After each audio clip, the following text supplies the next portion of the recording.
I think freedom is what makes life worth living, period.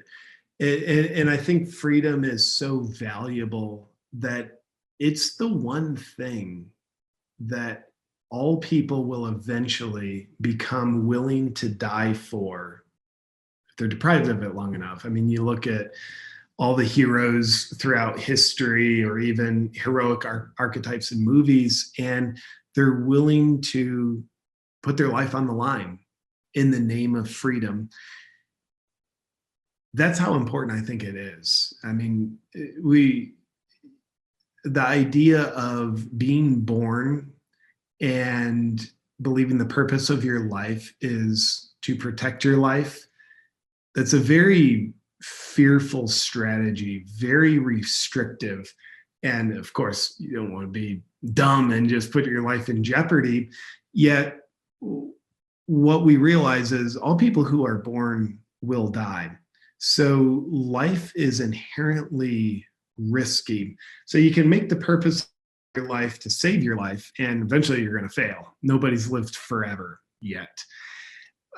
So the idea of let's give away many of our most cherished freedoms in order to feel like we're preserving our life from a virus that carries a 99.98% survival rate.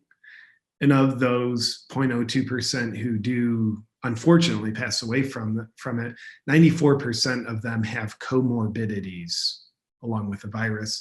So personally, when I look at the actual numbers, not the narrative and the fear mongering, but when I look at the actual numbers, I say restricting my life is not a wise decision for this virus. Now, if there's if I look outside my window and there's a tiger outside my door, I'm like, I'm going to stay home. I'm going to stay inside. It doesn't look like a wise decision for me to leave my house, for me to restrict my freedoms. So with that said, at the risk of sounding conspiratorial, for a lot of us, it sure seems as though there's a few people in the world who have been corrupt by power, who are looking to take people's freedoms, not to protect people, but to take people's freedoms and control them with the rationalization of, we're doing this for your protection. Now, one thing that sheep will do is sit around and ask and wait for permission. But something that lions do is they give themselves permission to stand up for what's right and to crusade for what's right and to stand for freedom when they're called to do it.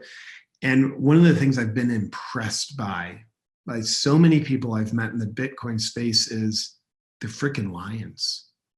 Though they might spend a lot of time behind a computer, they're a freaking lion. Their life is dedicated to freedom. And I think Bitcoin is, in a word, freedom.